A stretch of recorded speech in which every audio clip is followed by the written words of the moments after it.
Oke, selamat datang di Letting Go 14. Kita akan melanjutkan pembelajaran kita di serial Letting Go, di mana kita lagi belajar untuk meregulasi emosi kita, menyadari tentang manas ya, pikiran, perasaan, emosi. Yang sering dengar ini pasti udah ngerti manas itu terdiri dari 3 gitu ya. Manas itu sering disebut nafs, jiwa, atau jiva, apapun itu ya. Jadi itu bagian dari mental kita. Kita tahu bahwa kita ini ada physical tubuh gitu ya, tapi di drive oleh mental gitu.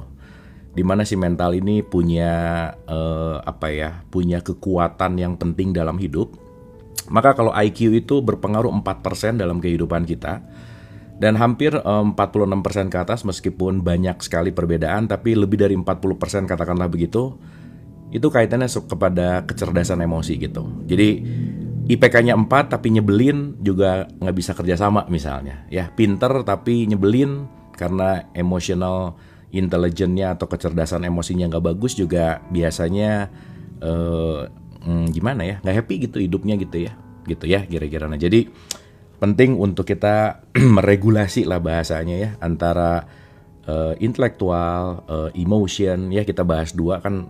Teman-teman pasti sering dengar antara IQ, EQ dan SQ gitu ya. Dan kalau mengacu ke Dietrich Klinghardt gitu ya, bahwa spiritual tuh ada di atas gitu kira-kira. Dan ya konteksnya bahwa kita makhluk spiritual yang sedang belajar jadi manusia gitu ceritanya, maka puncaknya adalah kesadaran gitu kira-kira. Oke ya teman-teman ya. Kita mulai dari kita bicara tentang ya, pelan-pelan ya. Kan kemarin udah di chapter 3 nih ceritanya. Kita bicara tentang menangani krisis emosional gitu ya. Nah, menangani krisis emosional ini nanti ada beberapa aspek. Nah, nanti kita bicara tentang emosi. Oh iya, saya mau loncat dulu ke Goleman, teman-teman, ke si orange ya. Jadi kita ada si orange, ada si biru gitu kira-kira. Di lampiran A-nya Goleman itu ada pertanyaan yang keren. Ya, pertanyaan kerennya itu adalah apakah emosi itu gitu. Ya, kita dalamin dulu ini. Teman-teman bisa bedain mana emosi mana perasaan nggak? Coba saya mau nanya dulu. Ada emosi, ada perasaan, ada pikiran. Emosi memengaruhi perasaan, perasaan memengaruhi pikiran, maka satu emosi bisa punya 1000 pikiran. Gitu ya. Bisa bedain? Wih, keren. Oke ya, pelan-pelan ya. Jadi kalau kalian yang overthinking, dicek emosinya gitu. Emosi tindakan seketika oke. Tapi gini teman-teman. Emosi marah enggak, emosi nggak cuma marah, enggak juga. Ya, jadi nanti kita ngerti emosi ego. Gini loh teman-teman, jangan dengar ego tuh langsung jelek loh ya. Ego tuh kan yang membuat kita mau jalan bergerak gitu loh. Jadi teman-teman kalau nggak punya ego nggak bisa belajar nih. Anyway, saya nge-lag nggak teman-teman? Check 1, check 2. Check 1, check 2. Kok ada yang bilang nge-lag ya? Nih gerak tangan saya ada 1, 2, 1. Aman? Oh oke. Sip. Oke, apakah emosi itu? Ya, kita mulai dari sini nih. Apakah emosi itu? Jadi menurut Daniel Goleman, sinyal jelek, masa sih? Sekarang aman, oke. Aman, oke, sip. Oke. Kata yang selalu saya rujuk dalam buku ini adalah emosi. Istilah yang makna tepatnya masih membingungkan baik para ahli psikologi maupun ahli filsafat selama lebih dari 1 abad. Jadi kalau kita masih bingung tentang emosi, ya udahlah ya, ahli-ahli aja seabad bingung gitu kira-kira. Dalam makna paling harfiah, Oxford English Dictionary mendefinisikan emosi sebagai setiap kegiatan atau pergolakan pikiran, perasaan, nafsu, setiap keadaan mental yang hebat atau meluap-luap. Saya menganggap emosi merujuk pada suatu perasaan dan pikiran-pikiran khasnya suatu keadaan biologis dan psikologis, dan serangkaian kecenderungan untuk bertindak. Jadi emosi itu, emotion artinya tuh dari movere gitu ya. Movere itu artinya motion atau bergerak. Makanya emotion salah satu artinya adalah energy in motion gitu. Jadi energi yang bergerak gitu lah kira-kira. Ada ratusan emosi bersama dengan campuran variasi, mutasi, dan nuansanya. Sungguh terdapat lebih banyak penghalusan emosi daripada kata yang kita miliki untuk itu.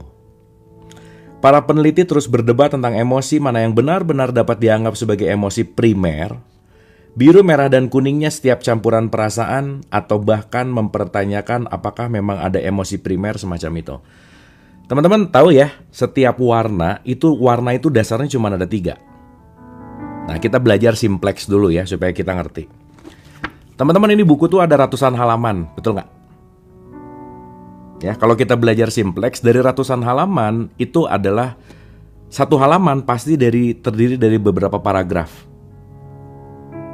Oke? Dari beberapa paragraf, satu paragraf berarti itu ada dari beberapa kalimat. Nah, beberapa kalimat itu pasti dari beberapa kata, betul nggak? Dan kata itu dari beberapa huruf. Jadi ratusan halaman ini cuman pengulangan 26 huruf, betul nggak teman-teman? Jadi ini tuh cuman ada 26 huruf yang diulang-ulang menjadi kata, kalimat, paragraf, halaman buku gitu. Sampai sini oke? Kalau kita ngerti simplexnya, kita akan ngerti kompleksnya gitu. Jadi kita ngerti simpelnya dulu supaya nanti kita ngerti ribetnya gitu.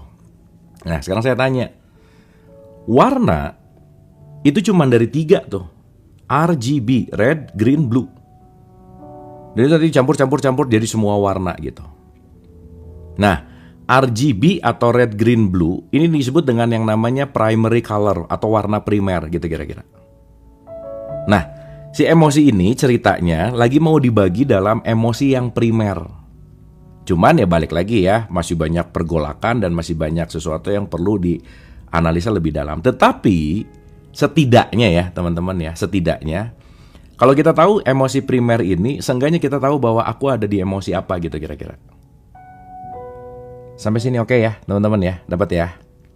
Jadi kita belajar simplex tentang emosi. Ya, sesuatu yang simpel tentang emosi gitu. Nah, sejumlah teoritikus mengelompokkan emosi dalam golongan-golongan besar, meskipun tidak semua sepakat tentang golongan itu. Calon-calon utama dan beberapa anggota golongan tersebut adalah, nah, jadi dari ratusan yang banyak tentang emosi itu, RGB-nya, red, green, blue-nya, simplexnya, itu dibagi 8. Ya, dibagi 8 teman-teman. At least kita ngerti dulu, tahu dulu aja skalanya gitu ya kira-kira. Karena begitu kita ngerti si 8 ini, nanti turunan-turunannya nanti kita akan paham pelan-pelan. Dan sekali lagi, penting sekali untuk meregulasi atau melatih kecerdasan emosi kita gitu by the way. Ya, nah. Siap ya teman-teman ya. Ada berapa teman-teman by the way? Wah, ini nyimak kan nih kira-kira. Oke, sip. Jangan-jangan yang mau ngomong sendiri sih ya. Cuman kok 3? Wah, sebentar. Ini kacau nih. Bukan warna, ini ngomongin emosi. Iya bener, warna ada 3, tapi emosi ada 8 gitu. Aduh, ini fix ya. Kayaknya dengerinnya sambil nah gitu tuh. Nah gitu tuh, gitu ya.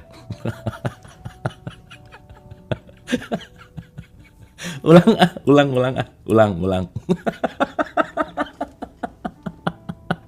Kacau. Ulang ya. Dengerin dulu, makanya dengerin baik-baik. Coba dengerin. Duh, jadi pengen minum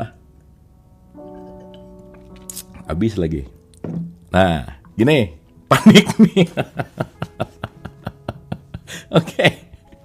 Ya, Simplex warna 3 bener, RGB, red, green, blue ya.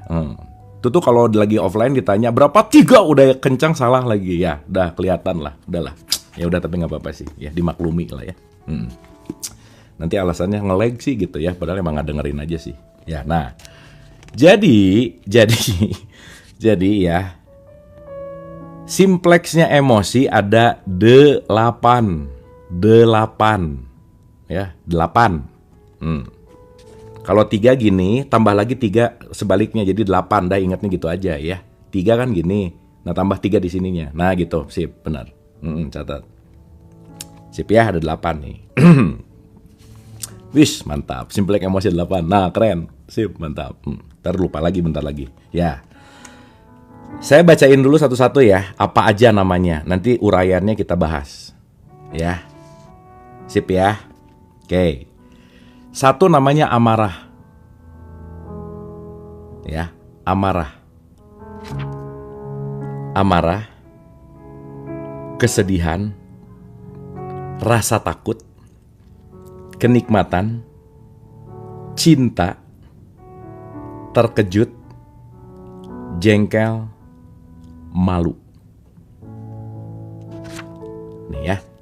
Saya bikinin singkatannya supaya teman-teman gampang ngingetnya. Singkatannya namanya Amketani Citejem. Amketani Citejem. Amketani, amarah, kesedihan. Nah, ulang-ulang sekali lagi ya. Ulang-ulang. Anyway kan ini nanti ada rekamannya ya teman-teman ya. Nanti ada rekamannya. Oke, saya ulang sekali lagi. Sip. Bukan cikejem, citejem. Cikejem tuh jadi kejam ya. Tapi nggak apa-apa lah ya. Nah, sip. Nah, itu supaya gampang. Saya tuh kalau ngafalin ya teman-teman pasti disingkat-singkat gini gitu. Jadi kayak misalnya ngomongin karakter. Udah tuh di pikiran saya kalau ngomongin karakter pasti PSKM. Dah. Apa? Pragmatis, S sanguin, K koleris, M melankolis. Nah, gitu. Manas apa PPE gitu misalnya. Software apa PPH gitu misalnya. Nah itu teman-teman boleh dibikin singkatan-singkatan masing-masing ya. Supaya gampang ingatnya gitu. Oke ya teman-teman ya. Emang kamu kejam dan gampang. Gampang apa? Oke ulang ya. Amarah. Kesedihan. Rasa takut. Kenikmatan. Cinta, terkejut, jengkel, dan malu. Ya. Nah, otak Kang Abu mah beda. Sama tuh. Kan kita sama-sama dikasih otak ya. Sama lah. Amarah ya. Kita satu-satu ya. Satu-satu nih. Ya, dengerin pelan-pelan.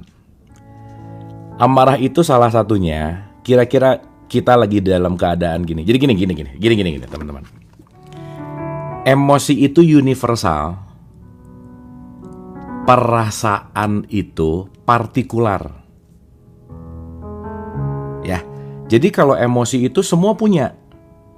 Tapi kalau perasaan itu dari semua yang punya nanti kita beda-beda value-nya, beda-beda rasanya, beda-beda kualitasnya gitu. Contoh ya.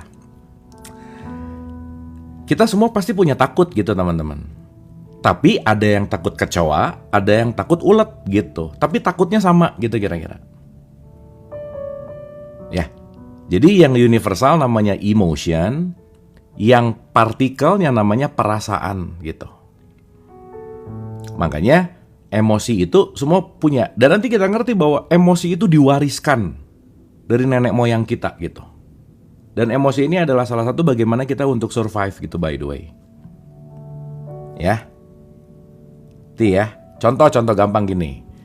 Emotion itu ketika jantung deg, itu jantung lagi bergerak karena dia punya energi. Ya. Tapi kalau lihat cewek cantik, deg, nah itu namanya perasaan gitu. Nah saya sama teman saya ngelihat satu cewek, teman saya bisa deg-degan, saya bisa enggak gitu misalnya. Beda gitu. Kenapa? Beda selera gitu kira-kira. Ya taste-nya beda gitu. Ngelihat biasa aja, tapi teman saya deg. Nah gitu kira-kira. Ini teman-teman kalau pernah jatuh cinta pasti bisa ngerasain ya. Kalau belum pernah jatuh cinta susah sih ceritanya ya. Atau jangan-jangan udah jarang-jarang ada yang deg-deg-deg, jangan-jangan gitu ya. Biasanya yang udah agak nikahnya lama ngelihat pasangannya udah nggak ada lagi deg-deg-deg, nggak ada sih. Deg-deg-deg-degnya kesal gitu biasanya ya. Biasanya. Ya, ini orang-orang sih, orang lainnya. Jauh-jauh ya. Bukan yang ada di sini, bukan. Nah, jadi ceritanya dalam konteks yang namanya amarah, ya amarah, itu partikularnya kira-kira beringas, mengamuk, benci, marah besar, jengkel, kesal hati, terganggu, rasa pahit, berang, tersinggung, bermusuhan, dan barangkali yang paling hebat, tindak kekerasan dan kebencian gitu. Ya, teman-teman nggak usah diingat-ingat aja ya. Pokoknya ngerti dulu gitu, karena nanti ini satu-satu kita akan bahas. Nah, biasanya ngelihat polisi juga udah deg-degan bener. Satu, deg-degan nggak punya SIM, atau deg-degan karena polisinya ganteng. Itu beda, teman-teman. Ya, beda loh. Begitu nggak punya SIM, deg-deg gitu. Tapi begitu polisinya ganteng, ini kalau cewek ya misal. Begitu lihat yang nggak, nah deg-degannya sama gitu. Beda ceritanya ya. Oke ya. Oke. Berang, bukan berang-berang ya, hati-hati nih bedaannya. Berang-berang mah binatang ya. Gitu ya kira-kira. Oke, jadi nomor satu itu namanya amarah. Oke. Nah, yang kedua kesedihan. Kesedihan itu adalah, ya udah jelas ya, pedih, sedih, muram, suram, melankolis, mengasihani diri. Nih teman-teman, tuh dia yang selalu suka mengasihani diri tuh, aduh aku tuh apa ya, aku gitu-gitu tuh. Kesepian. Nih, kesepian, hati-hati ya. Teman-teman bisa bedain nggak alone dan lonely? Sendiri dan alone tuh sendiri, lonely tuh kesepian gitu. Itu dua hal yang berbeda ya. Oke, kesepian, ditolak. Pernah ada yang ditolak nggak by the way? Ya, sob, kalau pernah ada yang ditolak pasti sedih pasti rasanya, ya kan? Ditolak, putus asa. Dan kalau menjadi patologis depresi berat gitu. Ketekan gitu ya, depresi lah gitu kira-kira. Waduh gaya nih, saya emang gak pernah ditolak tapi nolak mulu. Nah boleh sih, gak apa-apa juga sih. Gak ngaruh, iya sih. Oke, gitu ya. Prihatin, yes. Gitu.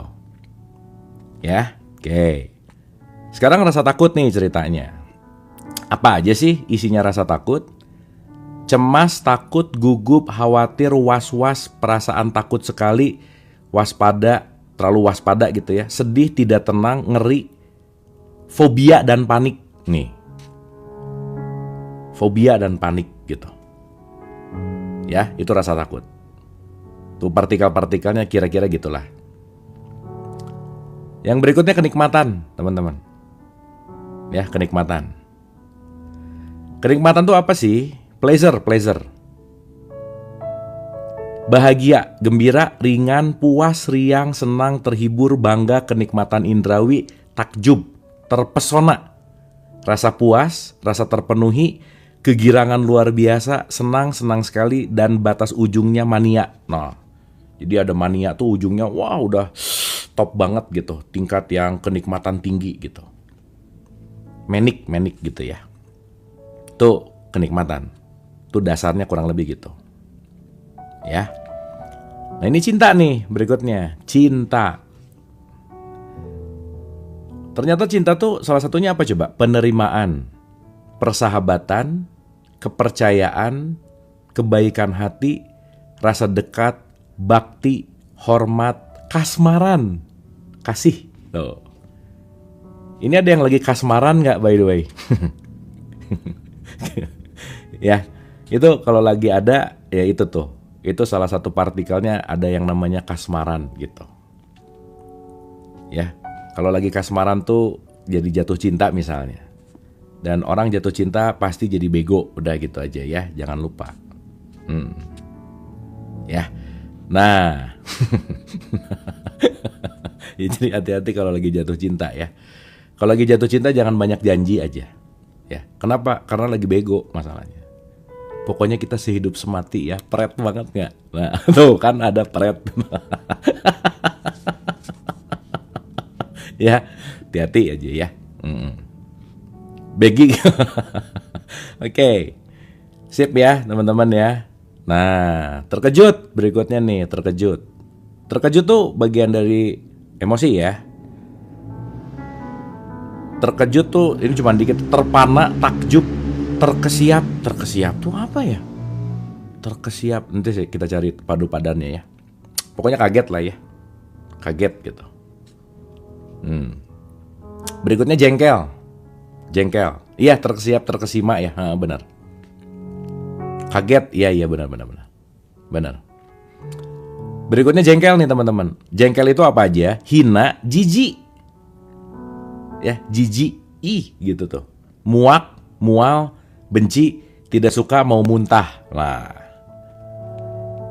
Ini biasanya memang awal-awalnya cinta, tapi udah 2 tahun 3 tahun biasanya sering ke level jengkel sih kayaknya.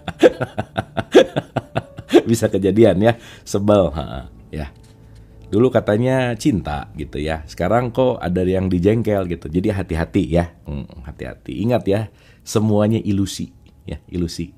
Nah, jangan tertipu oleh hormon jatuh cinta gitu. Hati-hati. Mules nggak ada mules ya. Mules mah mau ngelahirin kayaknya ya. Yang terakhir namanya malu teman-teman ya. Malu namanya. Ya, malu itu rasa salah, malu hati, kesal hati, sesal, hina, aib, dan hati hancur lebur. Aduh, ini hati hancur lebur. Wah, berarti benar sih ya. Kenapa kita tuh perlu cinta sih ya? Bener juga sih. Iya ya. Tuh hati hancur lebur. Nah itu tadi yang suka nolak tuh banyak menghancurkan hati orang sih biasanya ya. Remuk dendam, remuk redam, benar-benar. Nah ya, jadi ada 8 ya teman-teman ya. Jadi 8 ini itu bagian dari basic emotion. Nah terus Goleman nambahin lagi gini. Yang jelas daftar ini tidak menyelesaikan setiap pertanyaan tentang bagaimana mengelompokkan emosi. Jadi makanya saya tadi bilang gak usah diapal-apalin banget sih, seenggaknya ngeh gitu ya, seenggaknya tahu gitu. Misalnya bagaimana tentang perasaan yang campur aduk seperti iri hati, variasi marah yang juga mengandung sedih dan takut. Jadi iri sekaligus sedih tapi takut juga gitu. Ya. Dan bagaimana tentang nilai-nilai klasik seperti pengharapan dan kepercayaan, keberanian dan mudah memaafkan, kepastian dan ketenangan hati, atau beberapa cacat bawaan dalam tanda petik, perasaan seperti ragu-ragu, puas diri, malas, dan lamban atau mudah bosan. Tidak ada jawaban yang jelas, perdebatan ilmiah tentang bagaimana menggolongkan emosi berjalan terus. Oke teman-teman ya, jadi yang penting kita nggak usah terlalu kaku, pokoknya 8 ini nggak biasa aja ya. Tapi yang jelas tahu bahwa kita punya emosi. Ya, bahagia iya. Tapi mungkin nanti bahagia itu puncak dari sebenarnya ya sementara dijawab emosi dulu aja ya. Nanti kita ngerti pelan-pelan. Ya, Goleman memberikan pengelompokan yang mudah untuk kita ngerti. Ulang teman-teman, ada berapa? Menurut Goleman ada berapa basic emosi? Ada berapa? Ingat ya, emosi itu diwariskan ya. 8, sip, nice, good. Wih, pinter. Emosi apa sama dengan amarah? Kan tadi udah, amarah itu bagian dari emosi gitu. Ya, oke.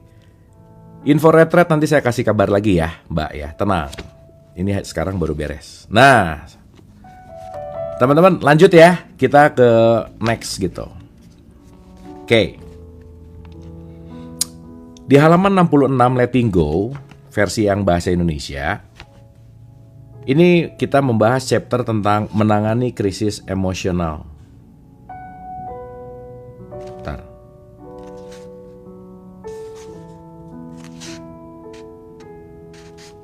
Oh iya, sip ya. Saya baca ulang ya, pelan-pelan ya teman-teman ya.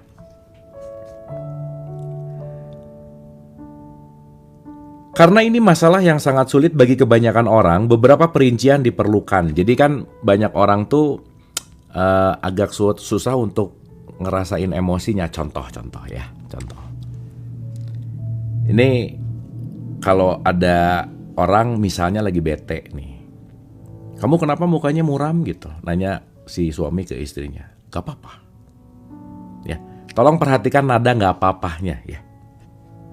Karena kalau gak apa-apa, nah itu beda sama gak apa-apa. Nah gitu. Kalau gak apa-apa terus agak-agak gak enak, pasti gak apa-apanya ada sesuatu gitu kira-kira. Ya, nah maka nanti ditanya lagi gitu. Kenapa sih? Pokoknya bete aja. Pokoknya bete aja. Jadi yang nggak enak semuanya di generalis, di gimana ya general, di pokoknya dipukul rata bete aja. The power of nggak apa-apa, ya. Cerita dong, teman-teman. Banyak orang yang nggak bisa menceritakan emosinya, perasaannya, karena nggak tahu ini tuh apa gitu. Ya. Paling enak ngomong nggak apa-apa jadi no debat. Iya no debat tapi nggak dimengerti juga gitu kira-kira. Ya nggak apa-apa tapi justru apa-apa banget gitu. Nah contoh ya, contoh. Aku tuh kesel. Oke. Karena tadi tuh ada orang jadi aku marah. Nah tadi kesel, sekarang marah coba. Jadi aku tuh cemburu gitu. Nah tadi kesel, marah, cemburu gitu. Nah udah aja. Nah ini tiga-tiga ini beda kan sebenarnya. Gitulah kira-kira teman-teman. Ya nggak apa-apa tapi ngeganjol ya. Gitulah kira-kira ya. Nah jadi maksudnya dengan kita mulai bisa ngertiin ini, kita tuh tahu ada apa gitu kira-kira. Ingat ya, knowing self itu penting banget gitu intinya. Ya, nah ada beberapa teknik untuk membantu mengatasi bencana emosional jauh lebih cepat dan dengan hasil akhir yang lebih baik. Daripada membiarkannya membaik dengan sendirinya. Teman-teman ingat ya, ada orang ngomong time will heal. Waktu akan menyelesaikan. Tapi kita ganti ulang-ulang ya. Bukan time will heal tapi practice will heal. Kalau nggak latihan nggak akan heal aja. Jadi kata kuncinya adalah latihan. Ya, oke ya teman-teman ya. Jadi ya udah pokoknya nanti waktu yang akan menyembuhkan misalnya. Tapi kalau nggak dilatih mau berapa lama juga nggak beres gitu kira-kira. Ya makanya teman-teman kata kuncinya latihan. By the way, oke?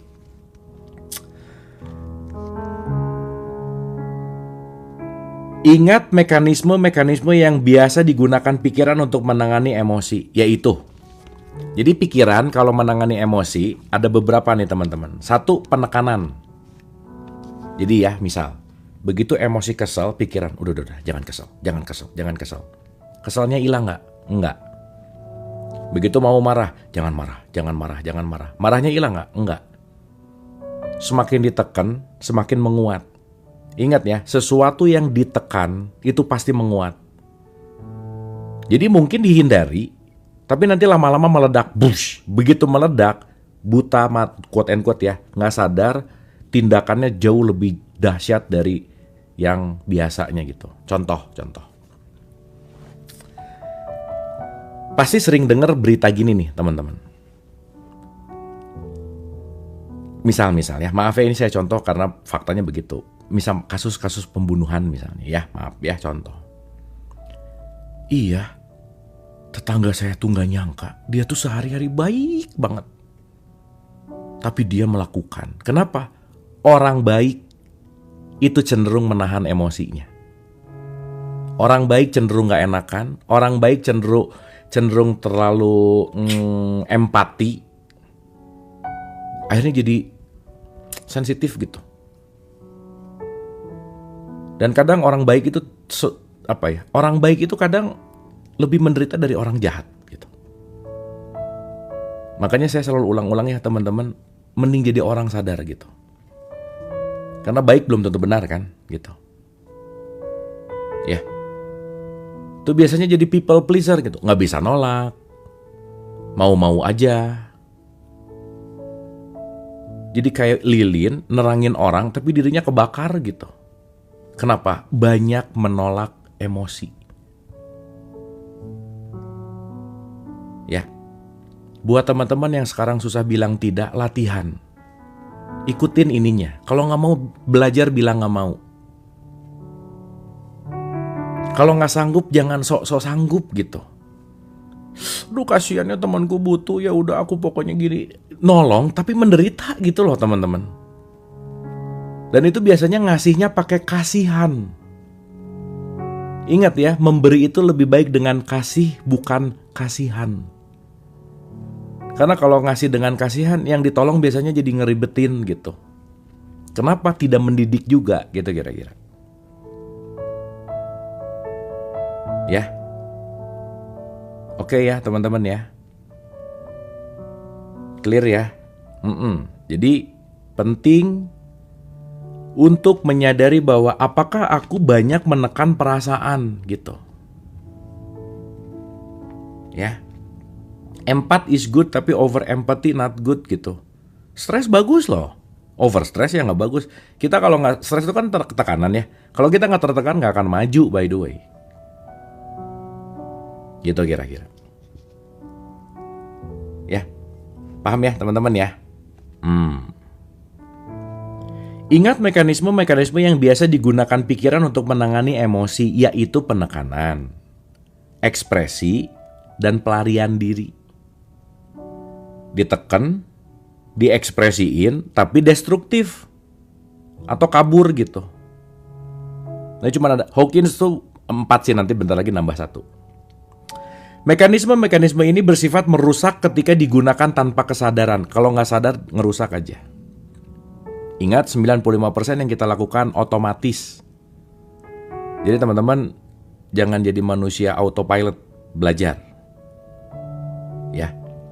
Jangan di-drive atau jangan dikontrol oleh habits gitu. Ya, ini penting untuk dilatih loh, teman-teman. Kalau nggak dilatih nggak bisa aja.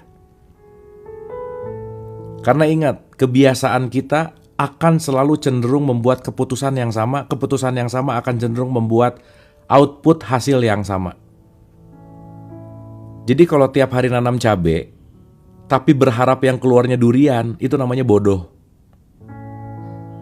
Tiap hari nanam cabai, duriannya nggak keluar, ya iyalah orang nanamnya cabai, gitu maksudnya. Sip ya. Oke. Mekanisme-mekanisme ini bersifat merusak ketika digunakan tanpa kesadaran. Ketika emosi-emosi kita tak tertanggungkan, sering disarankan untuk mengekspresikannya tetapi harus dilakukan secara sadar. Oke?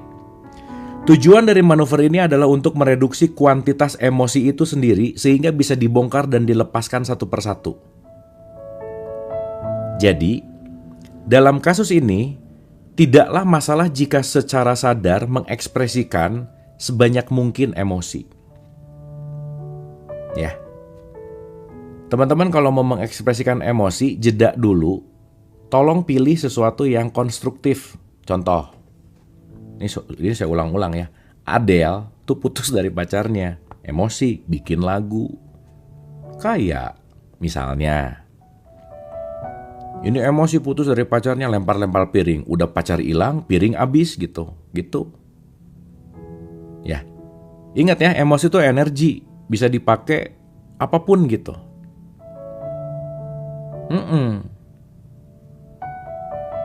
Ya, betul nggak? Jangan lupa seseorang bisa jadi filsuf karena istrinya nyebelin, teman-teman. Terus siapa yang ngomongnya Sokrates gitu ya? Mas, kalau dongeng ya, Mas kenapa jadi filsuf? Ya karena istri saya nyebelin banget, maka saya jadi filsuf gitu. Untung kan, bener nggak? Jadi buat para istri yang nyebelin akan menghasilkan suami-suami yang filsuf gitu ya. Gitu kira-kira ya. Ya nggak apa-apa sih ya, udah diterima aja lah. Hmm. Ini ada pertanyaan bagus. Istri Akang nyebelin juga, nggak mau dijawab bah. Ya, lanjut dulu. Ya. Emosi bisa dikurangi intensitasnya, ya, dengan berbagai perasaan, dengan teman-teman dekat atau mentor. Teman-teman, kita punya circle yang menyenangkan tuh perlu loh. Kenapa? Kalau circle menyenangkan, enak ngobrolnya gitu. Kan kadang tuh kita cuman pengen cuman pengen lepas gitu ya, ngelepasin gitu.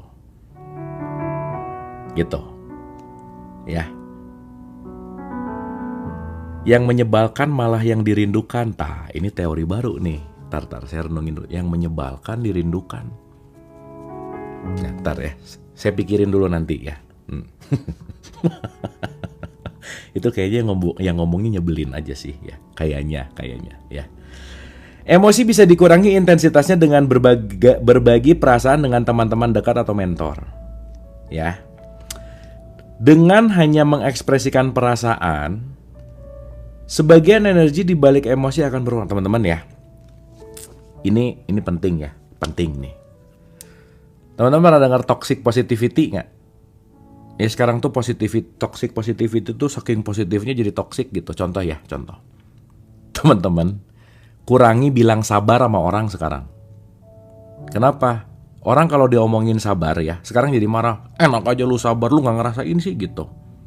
Lu sabar tuh sekarang udah jadi kata-kata toxic positivity gitu. Kenapa? Karena ya begitu. Nah jadi poin pentingnya teman-teman ya. Nih, belajar jadi pendengar yang baik. Nah saya mau ngasih contoh ya. Contoh. Ini bagus nih contohnya. Ingat nih ya, baik-baik nih, ingat baik-baik. Salah satu ciri orang yang kecerdasan emosinya buruk. Salah satu ciri orang yang kecerdasan emosinya buruk, salah satunya apa coba? Kekurangan skill mendengarkan. Contoh, temennya curhat 3 menit, diladeninnya, dibalasnya setengah jam. Curhatnya, aku tuh gini ya, hidup itu emang gitu bro. Karena menurut filsafat ini begini, menurut ilmu ini. Jadi kamu tuh harusnya, dia mau curhatnya 3 menit, dikasih taunya setengah jam. Ini jadi siapa yang ngomongnya banyak ya gitu teman-teman ya. Pernah gak ada teman, kita ngomong 3 menit, dibalasnya setengah jam gitu, pernah gak? Tadinya pengen ngeluarin, jadi dikasih ceramah gitu, malas banget gak sih? Gitu. Ya, jadi kalau ada orang yang diajak kita ngomongin 3 menit, dibalasnya wow, jadi ceramah kemana-mana. Mungkin dia pulang dari pengajian misalnya ya, dia dapat teori. Saya tuh baru, jadi curhat, aku tuh udah sabar ya, menurut sabar. Jadi belok kesini. Jadi yang mau ngerilis, jadi boro-boro ngerilis gitu kira-kira. Gitu teman-teman kira-kira ya. Jadi kalau ada orang yang curhat 3 menit, dengerin aja dulu. Ya terus gimana? Apalagi nih saya ulang. Khususnya buat bapak-bapak yang lagi dengerin ini ya. Bapak-bapak dengerin baik-baik. Bapak-bapak. Istrimu, pasanganmu tidak memerlukan solusi. Jadi kalau istri lagi ngomong dan dia nanya cara, nggak usah dijawab, iyahin aja. Karena nanti ujungnya dia tahu sendiri caranya. Udah gitu aja. Contoh. Aku tuh gini nih, iya. Jangan langsung, harusnya kamu gini. Udah aja, dengerin dulu. Pokoknya kalau istri lagi ngomong, aku tuh gini, iya jadi gimana? Ya aku tuh gini, iya. Tapi aku tuh kayaknya harus gini. Nah nanti ujungnya tahu sendiri jawabannya. Udah, kita pokoknya tinggal, iya, bagus. Udah gitu aja, dah, selesai, beres. Ya.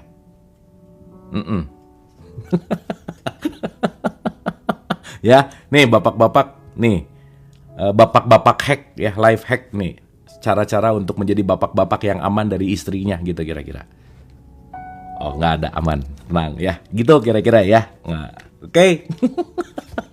Kira-kira ya. Nah, lanjut ya teman-teman ya. Lanjut. Tidak punya bapak-bapak. Ya. Oke. Nah, ulang ya, ulang. Emosi bisa dikurangi intensitasnya dengan berbagi perasaan dengan teman-teman dekat atau mentor. Dengan hanya mengekspresikan perasaan, sebagian energi di balik emosi akan berkurang.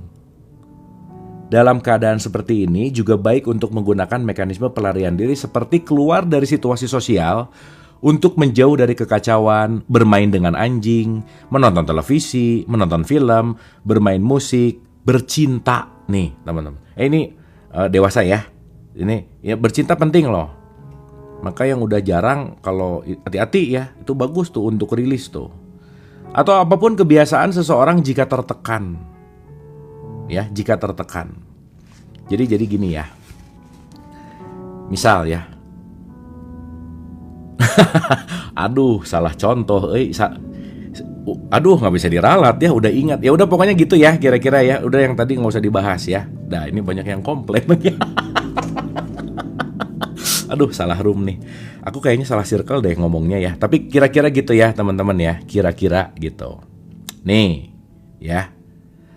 Jadi contoh-contoh ya. Contoh nih.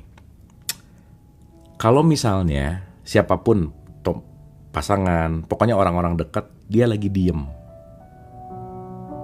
Jangan langsung, memang ini aduh tricky memang ya, waspada penting tapi jangan overreact gitu. Tadi pagi tuh dokter Rama ngomong gini, bagus banget. Waspadai jika ada sesuatu yang di luar dari kebiasaan, itu ciri-ciri ada sesuatu di mentalnya gitu misalnya.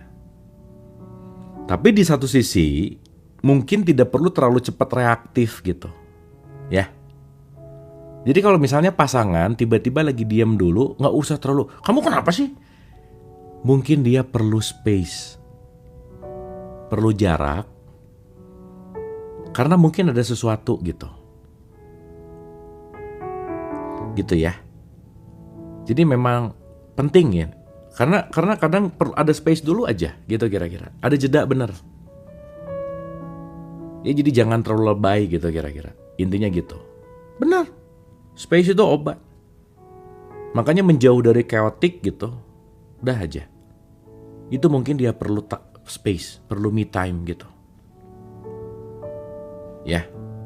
Waduh, ini kayaknya ini kayaknya mau apa namanya? Mau flexing. Ini masih banyak yang nggak oke nih komennya. Ya udah ya. Aduh, dipin lagi kepencet. Nah, ketika perasaan telah tereduksi dan kuantitas dan intensitasnya yang terbaik adalah mulai melepaskan aspek-aspek kecil dari situasi alih-alih melepaskan situasi keseluruhan dan emosi yang menyertainya. Ya.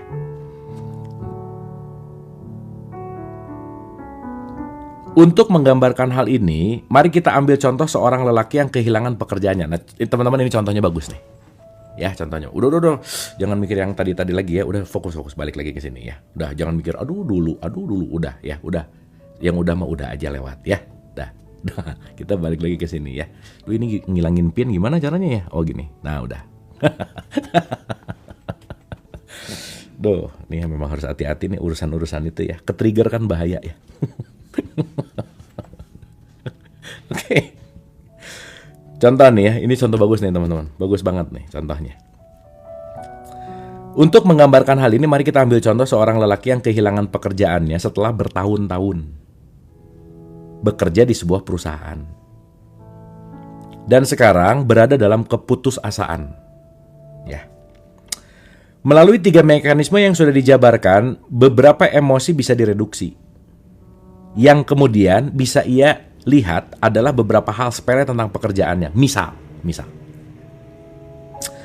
Dapatkah ia melepaskan keinginan untuk makan siang di tempat yang ia selalu makan siang bersama rekan-rekan bisnisnya? Jadi, begitu kita kehilangan, kadang-kadang aksesoris memori yang jadi bikin ribet misalnya. Ya, kalau aku dipecat di kantor ini, aku nggak bisa makan siang lagi nih di kantin itu. Karena, di kantin itu misalnya. Apapun gitu ya, memori terhadap kantin gitu misalnya, macam-macam kan gitu, mau mbak-mbaknya lucu gitu misalnya, makanannya enak, macam-macam lah. Tapi itu ada minor memory bahasanya, aksesoris gitu.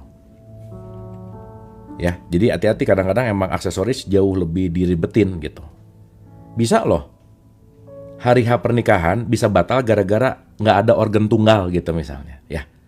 Padahal organ tunggal bukan bagian primer di pernikahan gitu. Gara-gara catering nggak jadi, gara-gara tempat nggak jadi gitu misalnya, misal.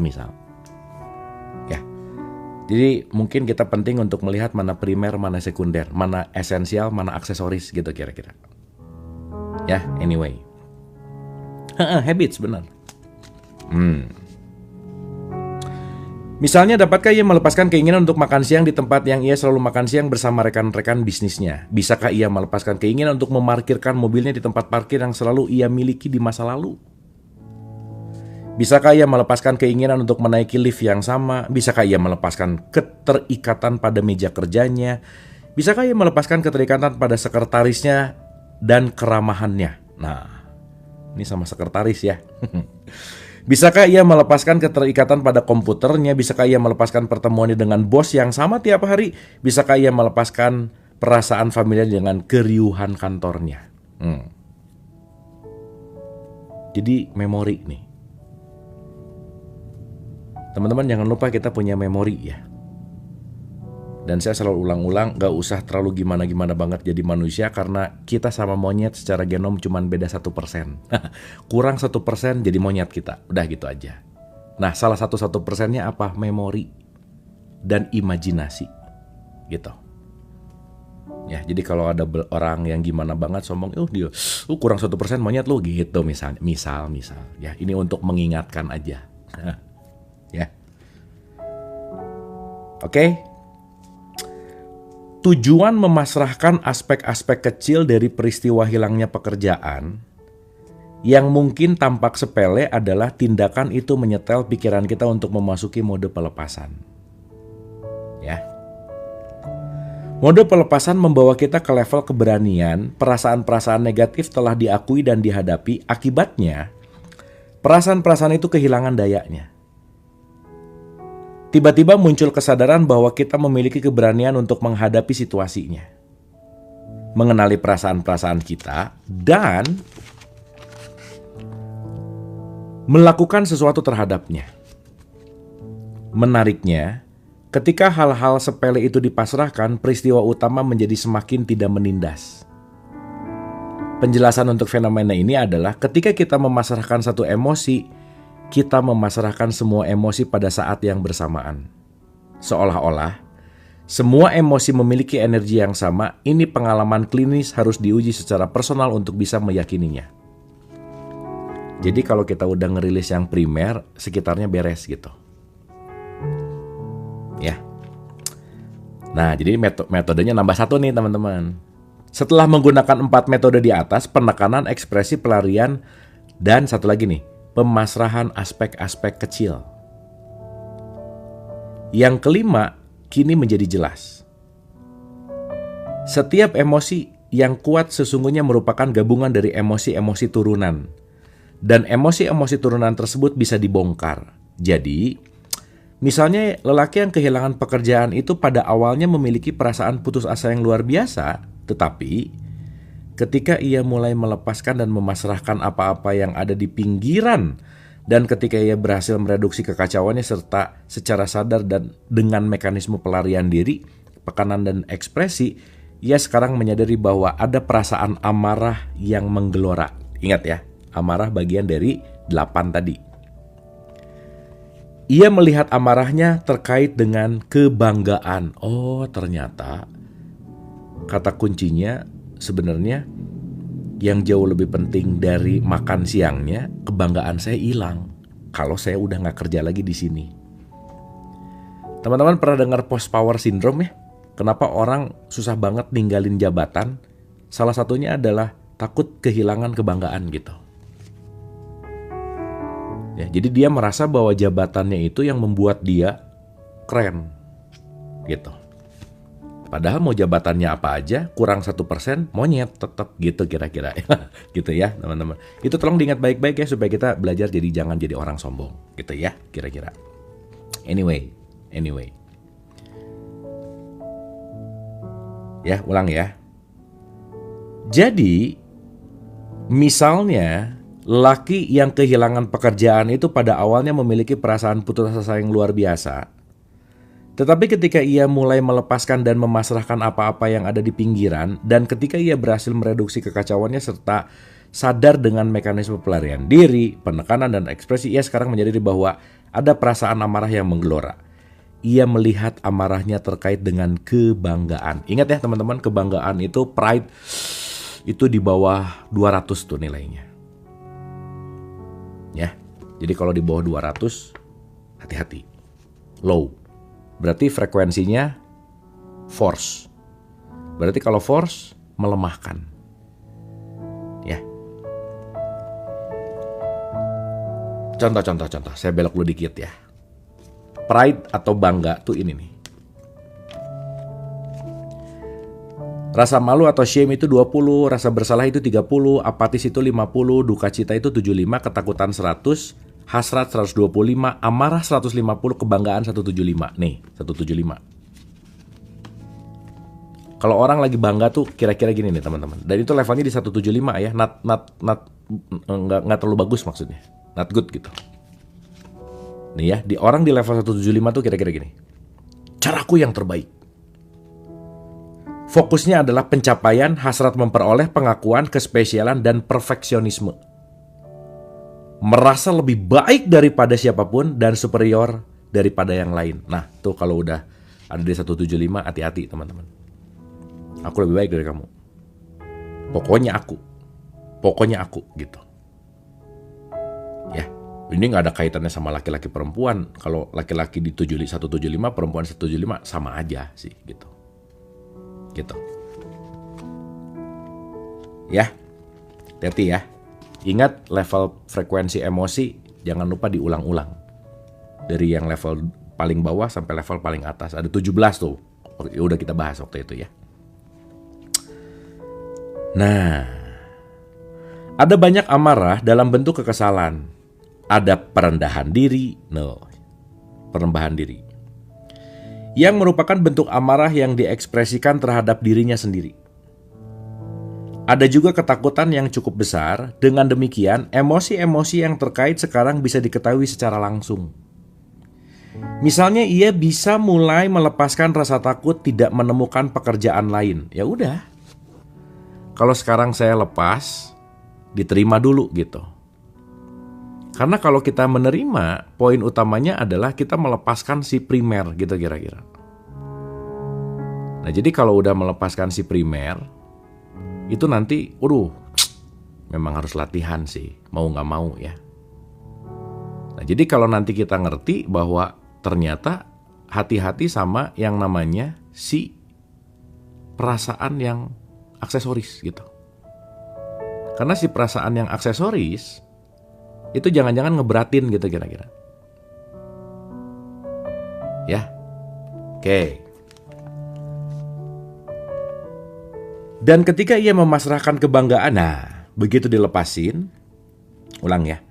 Ketika ketakutan itu diterima dan dilepaskan, semua kemungkinan lain yang eksis tiba-tiba menjadi jelas di hadapannya. Dan ketika ia memasrahkan kebanggaannya, dengan cepat ia akan melihat bahwa dirinya tidak berhadapan dengan bencana ekonomi seperti yang ia pikirkan. Dengan demikian, ketika emosi-emosi turunan tersebut dipisah-pisahkan, setiap emosi turunan tersebut sekarang memiliki lebih sedikit energi dan bisa dilepaskan dan dipasrahkan secara terpisah. Teman-teman, kan kita kebanyakan takutnya ya. Padahal banyak yang kita takutin gak kejadian sih gitu. Ya. Ketika kita keluar dari tekanan emosional, perlu diingat bahwa satu porsi tertentu dari emosi tersebut sengaja ditekan atau dilarikan. Sekarang emosi tersebut bisa diperiksa ulang agar tidak lagi menimbulkan residu yang membahayakan seperti berakhir dalam kegetiran, rasa bersalah yang tidak disadari atau penghargaan terhadap diri yang rendah. Fragmen-fragmen dari kompleks emosi itu bisa muncul kembali untuk jangka waktu tertentu, bahkan bertahun-tahun. Akan tetapi, karena emosi-emosi itu sekarang hanyalah fragmen-fragmen kecil, masing-masing bisa ditangani saat muncul, setidaknya situasi krisis bisa dilalui secara aman dan sadar. Jadi ada banyak untung kalau kita mulai menyadari, tahu dulu emosinya aja dulu teman-teman. Ya, dan begitu lepas, iya, karena nanti akan diulang-ulang. Ingat ya, hidup itu dinamis kan. Jadi supaya menyadari kehidupan dinamis seperti roda, kalau lagi happy siap-siap sedih, udah gitu aja. Kalau lagi sedih siap-siap happy gitu. Karena gini kan, terus nggak bisa di sini terus, nggak bisa di sini terus gitu. Ya, jadi rotasi. Kalau kata Suryo Mentaram tuh disebut cakra manggilingan. Roda yang terus berputar. Ya. Jadi jangan melekat di atas, jangan melekat di bawah. Jadi B aja gitu. Ntar juga lewat. Nice, bener banget. Bener banget. Makanya yang membuat kita tidak bahagia misalkan karena melekat pengen di atas mulu gitu. Kalau udah nyampe puncak, udah gak ada lagi jalan, mau kemana? Turun lah. Sekarang kalau udah nyampe paling bawah, gak ada lagi. Nih, mau kemana? Naik gitu. Betul gak? Jadi cukup itu penting sih teman-teman. Karena banyak belum tentu cukup gitu. Jomblo ntar juga nggak ikutan ya, silahkan ya. Nah, menangani krisis dari tingkat emosi alih-alih tingkat intelektual akan mempersingkat durasinya secara dramatis. Ya, dalam kasus seseorang yang kehilangan pekerjaan, menanganinya dari tingkat intelektual akan menghasilkan ribuan pikiran dan skenario yang bersifat hipotesis. Nah teman-teman, ini cerita sedikit ya, cerita sedikit nih. Teman-teman kalau pernah dengar ada satu saintis namanya Greg Braden, dia bilang gini, bahwa otak adalah organ polaritas. Rasa, perasaan atau hati ini non-duality namanya. Jadi kata Hawkins, kalau kita mengawali dengan intelek duluan, pasti gini nih, ada tuh polaritas tuh, positif, negatif, udah sibuk. Makanya ingat itu 4%. Tapi emosi itu lebih dari 40% gitu. Ya. Nah, dalam kasus seseorang yang kehilangan pekerjaan, menanganinya dari tingkat intelektual akan menghasilkan ribuan pikiran dan skenario yang bersifat hipotesis. Orang tersebut mengalami insomnia karena dihantui oleh pikiran-pikiran yang berkelebat tentang semua masalahnya. Ketika ia memikirkannya berulang-ulang. Ingat, pikiran akarnya di mana? Perasaan. Nah, daripada ngeberesin pikiran, mending ngeberesin perasaannya gitu. Kenapa satu perasaan diberesin bisa beresin ribuan pikiran gitu, teman-teman. Jadi kalau ulang-ulangnya jangan bosan ya. Jadi kalau nggak suka sama tayangan TV, jangan dihancurin TV-nya, cabut listriknya, selesai. Ya, oke. Semua ini tidak membuahkan hasil jika emosi yang mendasarinya belum dilepaskan. Nih, semua ini tidak akan membuahkan hasil jika emosi yang mendasarinya belum dilepaskan. Pikiran-pikiran itu akan terus muncul tanpa akhir. Kita semua mungkin pernah mengenal orang-orang yang mengalami krisis emosional bertahun-tahun yang lalu, namun hingga hari ini belum pulih. Krisis emosional itu sungguh mewarnai kehidupan mereka dan mereka membayar mahal karena kurangnya pengetahuan dalam menangani emosi-emosi yang mendasarinya. Bukan, ya ini bahasanya pakai cuman ya, tapi nggak bisa menyepelekan sih. Tapi bahasanya gini, cuman nggak tahu emosi dasar, dia dalam tanda petik tersiksa puluhan tahun. Karena yang dirubah buahnya terus, tapi akarnya nggak diapa-apain gitu. Ya teman-teman ya. Tapi yang udah lewat ya udah aja ya.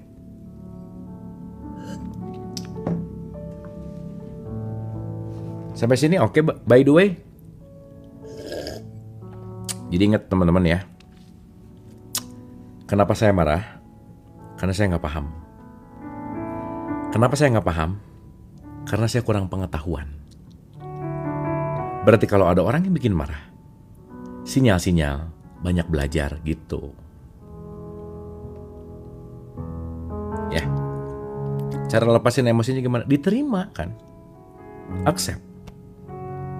Oh iya, saya perlu untuk mengalami ini, gitu. Selesai, itu dulu. Ini ya itu sih latihan ya teman-teman ya, jangan dikuasai sama ini gitu. Tapi bukan ini nggak penting, bukan loh ya. Ini survive-nya di sini, polaritasnya di sini. Makanya kalau pakai bahasa gampang ya, ini pakai bahasa pasar banget. Jadikanlah hati sebagai nakhoda, pikiran sebagai dalam tanda petik budak. Makanya Einstein bilang, intuitive mind is a sacred gift. Rational mind is a faithful servant. Jadi intuitif itu nakhoda, ini tuh anak buah gitu, pembantu gitu. Nah sekarang pembantu jadi majikan, majikan jadi pembantu, itu yang jadi masalah. Ya, tiap hari yang jadi majikan siapa coba? Jangan-jangan pembantunya. Ya. Jadi si majikannya ketukar tempat gitu kira-kira. Jangan dibalik-balik gitu. Tapi nggak apa-apa juga sih kan, pilihan ya. By the way, pilihan. Ya, oke. Orang tersebut mengalami insomnia karena dihantui oleh pikiran-pikiran yang berkelebat tentang masalahnya ketika ia memikirkan berulang-ulang. Semua ini tidak membuahkan hasil jika emosi yang mendasarinya belum dilepaskan. Pikiran-pikiran itu terus muncul tanpa akhir. Kita semua mungkin pernah mengenal orang-orang yang mengalami krisis emosional bertahun-tahun yang lalu, namun hingga hari ini belum pulih.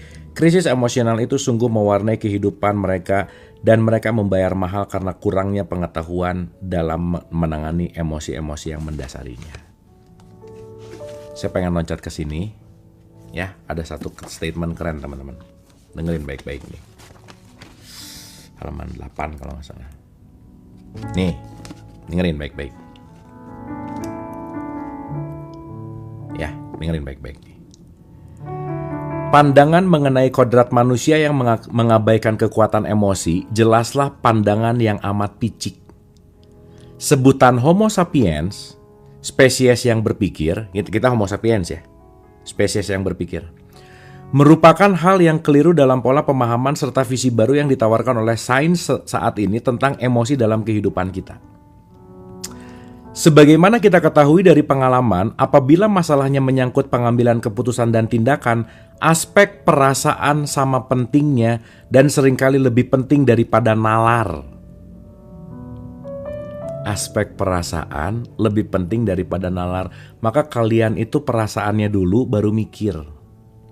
Nyaman dulu baru pikiran cari alasan kenapa saya nyaman. Udah itu aja. Jadi yang bermain apa? Emosinya dulu, bukan pikiran. Contoh, misal ya, teman-teman nyaman di room ini. Karena apa? Emang nyaman aja udah, itu gak bisa dipaksain. Nanti pikiran akan nyari tuh kenapa saya nyaman, kenapa saya nyaman. Tapi yang penting nyaman aja dulu. Tapi kalau emosinya gak nyaman, ini apa sih orang baca buku, pindah ke sini, ngomong emosi, pindah gini. Apa sih? Pikiran akan nyari tuh alasan. Udah bukunya gak jelas, orangnya gak jelas, bahasannya gak jelas. Udah, dah. Dari mana porosnya? Emosi. Betul gak? Perasaan. Gitu. Dan itu gak bisa dipaksain, gak bisa masalahnya. Gitu. By the way. Ya. Nah, ulang ya, ini keren nih. Keren banget nih. Sebagaimana kita ketahui dari pengalaman, apabila masalahnya menyangkut pengambilan keputusan dan tindakan, aspek perasaan sama pentingnya dan seringkali lebih penting daripada nalar. Ya. Kita sudah terlampau lama menekankan pentingnya nilai dan makna rasional murni yang menjadi tolak ukur IQ dalam kehidupan manusia. Ayo. ranking, nilai, ranking, nilai. Matematikanya berapa, fisikanya berapa gitu. Padahal bakatnya olahraga misalnya. Kan gak bisa gitu maksudnya. Ini nih statement terakhir ini keren. Keren banget nih teman-teman. Dengerin baik-baik. Bagaimanapun, kecerdasan tak berarti apa-apa bila emosi yang berkuasa. Kecerdasan tidak berarti apa-apa bila emosi yang berkuasa. Gak nyangka ya, misal. Dia kan IPK-nya 4. Tapi kenapa ya dia melakukan itu? IPK 4, kalau kecerdasan emosinya gak oke, udah aja.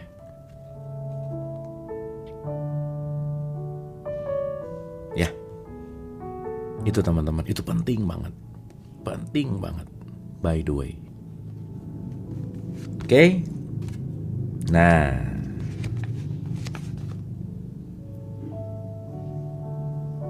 krisis emosional itu sungguh mewarnai kehidupan mereka dan mereka membayar mahal karena kurangnya pengetahuan dalam menangani emosi-emosi yang mendasarinya. Ya, teman-teman, kita jangan kurang pengetahuan yuk dalam emosi, yuk gitu aja. Yuk. Semangat belajar. Ya. Ada banyak manfaat jika kita mampu menangani krisis hidup yang sukses. Ada banyak manfaat jika kita mampu menangani krisis hidup dengan sukses.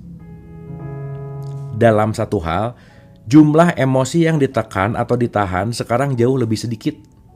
Teman-teman gini ya, aduh kemarin tuh ada statement gini. Aduh nih lumayan saya tuh haru gitu ya. Aduh haru banget nih. Maaf ya, saya mau cerita dulu sedikit teman-teman. Jadi ada yang cerita lah ya pokoknya. Aduh Kang, aku tuh bahkan pekerjaannya aja mau nyebutin agak malu gitu ceritanya. Aku tuh cuman itu gitu ya misalnya.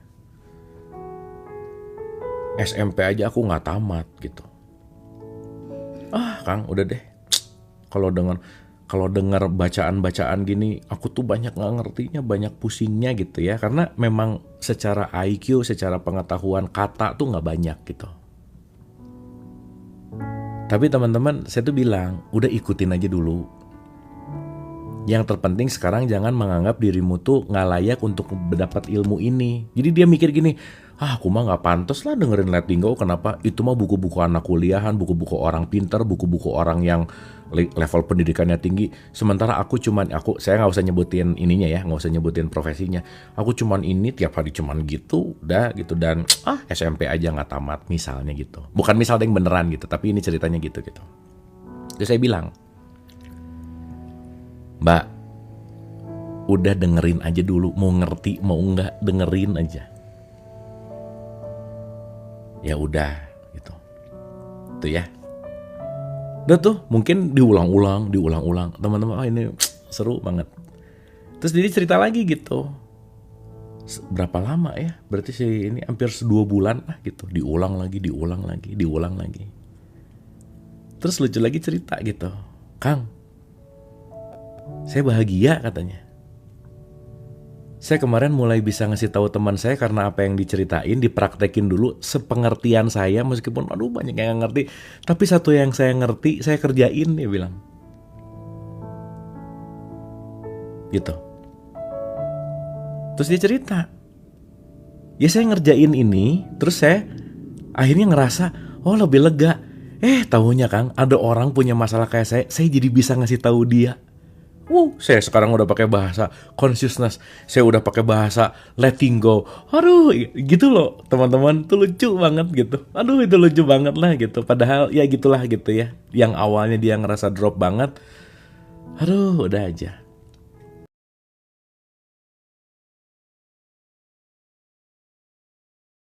Udah ada consciousness gitulah kira-kira. Lucu banget gitu kira-kira.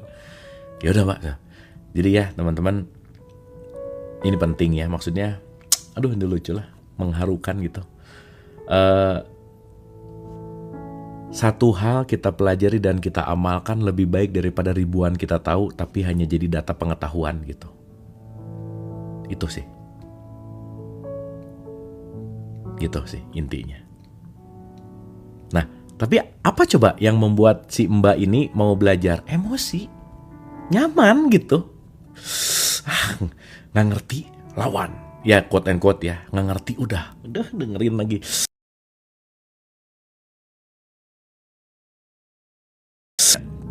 Benar-benar full of emotion ya dalam tanda petik gitu teman-teman.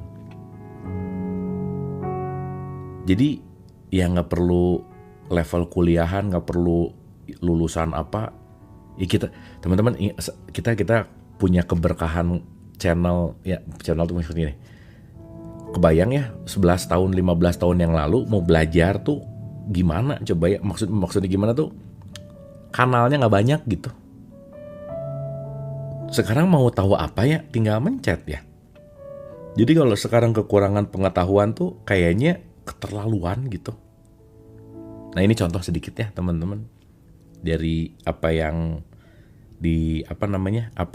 dilakukan kita barengan belajar, ternyata ada yang gitu sih teman-teman, ceritanya sedikit gitu. Jadi maksud saya semangat gitu ya, semangat. Nah, ada banyak manfaat jika kita mampu menangani krisis hidup dengan sukses. Dalam satu hal, jumlah emosi yang ditekan atau ditahan sekarang jauh lebih sedikit. Krisis memaksa emosi-emosi itu muncul untuk kemudian dilepaskan sehingga jumlah emosi yang tersisa di gudang emosi jauh lebih sedikit. Ya. Penghargaan dan kepercayaan pada diri sendiri menjadi lebih besar karena pengalaman sukses bertahan dari krisis. Nah, jadi kenapa sih penting banget untuk yang tahu dikit kerjain aja dulu. Oh, itu tuh bikin confident gitu. Saya jadi lumayan ngerti ini ya, gitu misalnya teman-teman. Saya jadi lumayan paham ini ya, gitu misalnya. Gitu. Ketakutan terhadap hidup menurun drastis, perasaan agung muncul karena mampu mengatasi masalah. Jadi pride, udah dia dicobain. Jadi teman-teman ya, nggak tahu ya, mungkin kalau ngomongin hukum tarik-menarik ya.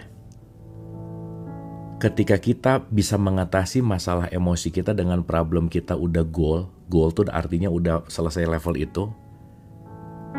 Seringnya kita akan kedatangan orang di level itu untuk datang ke kita dan cerita ke kita. Dan menariknya kita bisa cerita sama mereka atas keberhasilan kita gitu kira-kira teman-teman. Makanya mungkin kalau kita ngomongin konten ya teman-teman ya. Konten nih, kalau mau jadi konten kreator gitu kira-kira. Kalau kita bicara hashtag positive vibes konten gitu misalnya. Coba teman-teman cari masalahnya sendiri, belajar, dan coba teman-teman dari pembelajaran itu atasi masalahnya sampai tuntas, selesai. Nah, prosesnya ceritain gitu. Pasti jadi konten yang bagus. Karena kita benar-benar mengontenkan sesuatu yang dialami, karena caraku tuh gini ya teman-teman. Waktu aku gini aku baca ini dan akhirnya gini dan akhirnya aku misalnya gitu ya. Jadi nanti teman-teman ya, kalau kalian banyak masalah, banyak bahan konten gitu maksudnya. Banyak ya jadi bahan belajar. Jadi ngelihat masalah bukan. Oke, apalagi nih? Gitu teman-teman, kira-kira gampangannya gitu. Ya. Karena ya sekarang kan sharing ya. Saya berhasil menghadapi kasus ini. Mau sharing. Jadi waktu kasus ini saya perasaan gini, saya belajar ini. Apa yang saya lakukan ini itu. Dan akhirnya saya bisa melampaui. Gitu teman-teman. Good content tuh. Dari mana? Saya mengalami. Dan kira-kira yang akan mirip-mirip dengan apa yang kita ceritain. Banyak teman-teman. Banyak loh. Gitu ceritanya. Bahasa gampangnya gitu ya kira-kira. Ya. Anyway, teman-teman yang mau tahu info tentang acara di Jogja, nih ada nih datang nih Mbak Yuni namanya, dengan hati _78. Nah, boleh nge-DM ini ya. Mbak Yuni kalau boleh komen nanti saya pin. Nih teman-teman tadi banyak yang nanya acara di Jogja. Anyway.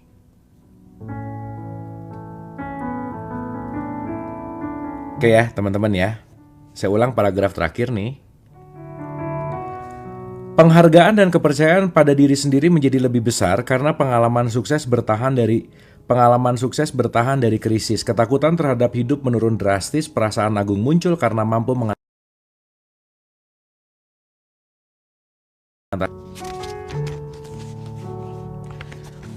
Juga welas asih yang lebih besar untuk penderitaan orang lain.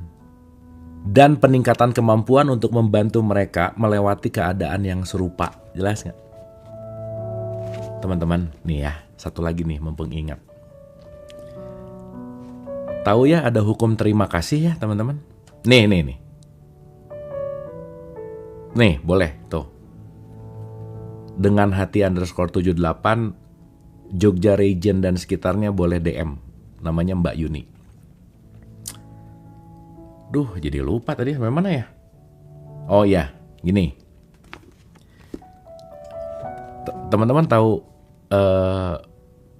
Cristiano Ronaldo? Bukan, ini mah foto saya tuh. Gimana ya? Tuh. Kok Cristiano Ronaldo sih? Bukan.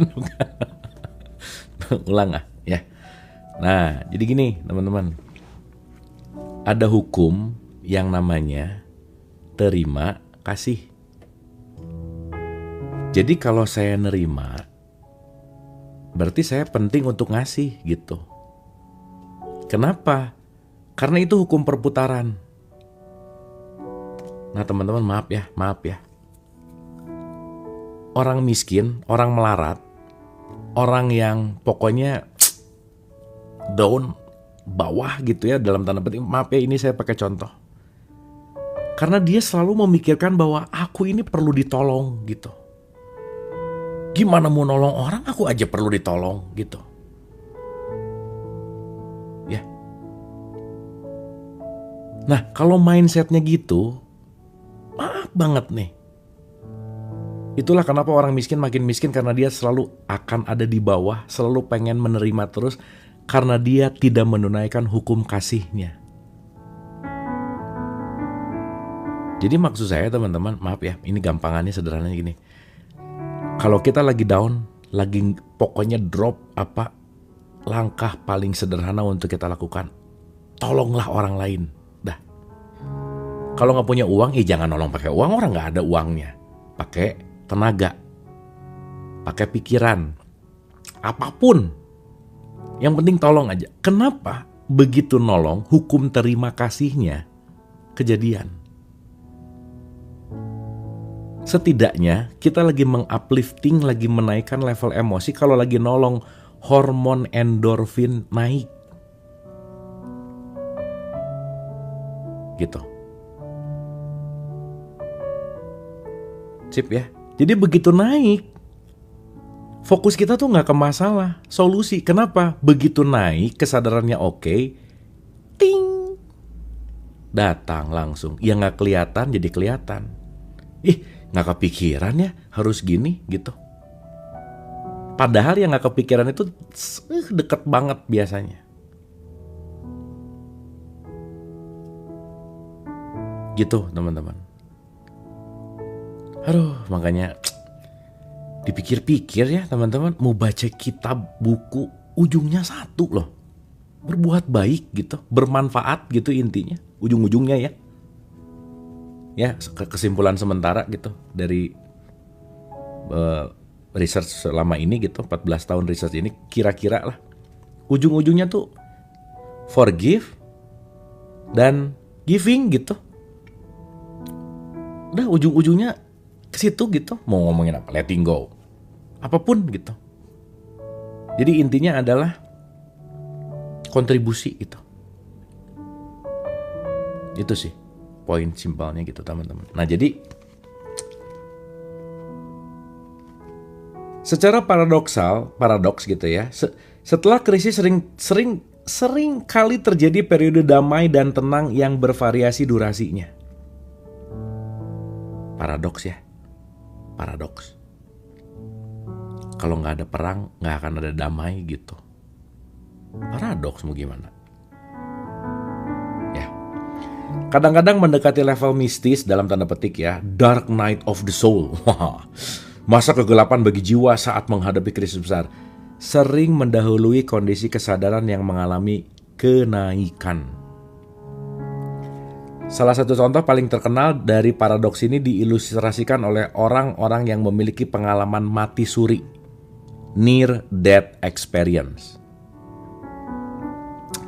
Sekarang ada banyak buku tentang tema tersebut yang mengungkapkan kesamaan tertentu setelah yang terburuk dari semua ketakutan, kengerian, dan keguncangan akibat kematian dihadapi, muncul ketenangan yang mendalam, kedamaian, kemanunggalan, dan imunitas dari rasa takut.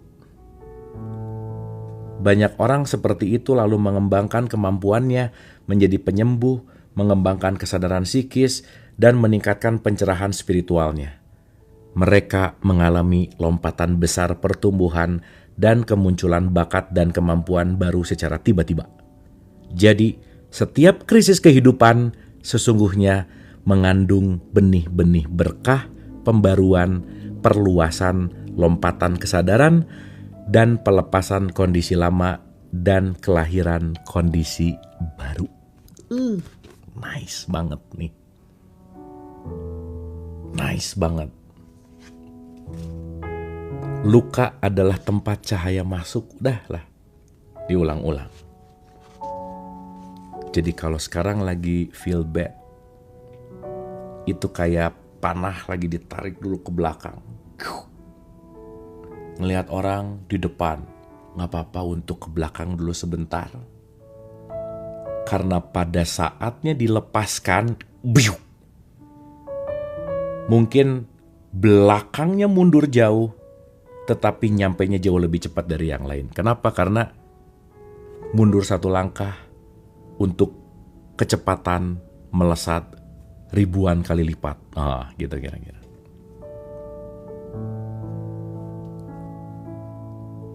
Yes ya. Kalau tali panahnya putus, beli lagi. Cari serep ya, gitu. Diganti pakai karet boleh lah ya. Gitu kira-kira ya. Oke, teman-teman. Ini udah melampaui jam-jam serius belajar ya. Udah lebih dari 45 menit. Ini udah rada ngaco-ngaco kelihatannya ya kalau ditambah gitu kira-kira. Jadi kita simpulkan dulu pembelajaran kita hari ini. Ada berapa warna simpleknya teman-teman? Simpleknya warna berapa? Wah, bagus, pinter Nice, pinter. Apa aja coba simpleksnya warna? Apa aja? Nah, mulai nih. Simpleksnya warna apa aja? Wah, bener, udah fix lah. Ini udah ciri-ciri nggak usah diterusin kayaknya ya.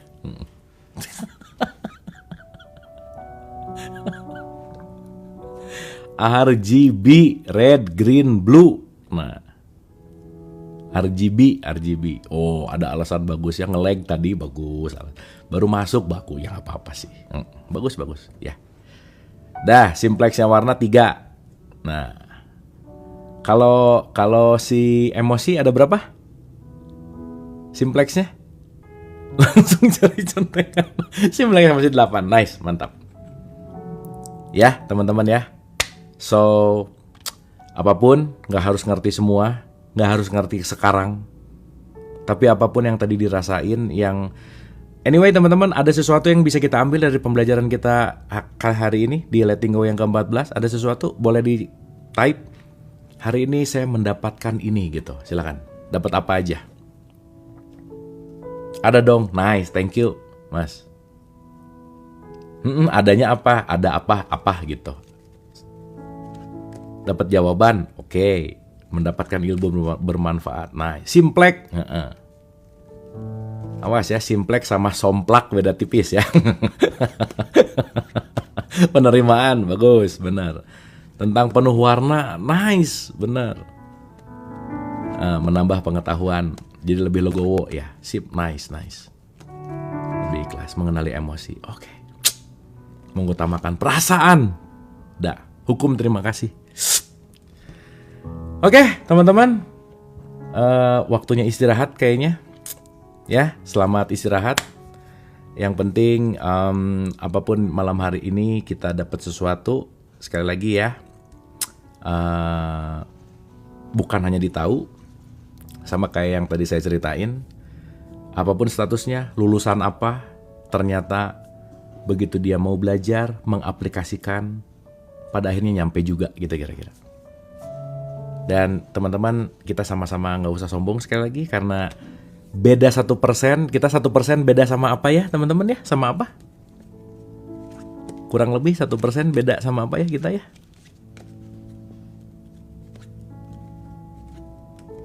Gimana?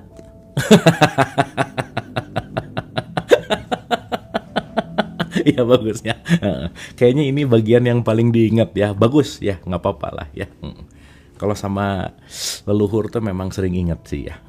Sama yang udahlah ya. Oke teman-teman, terima kasih. Semoga bermanfaat. Sehat selalu dan keep happy. Love you all.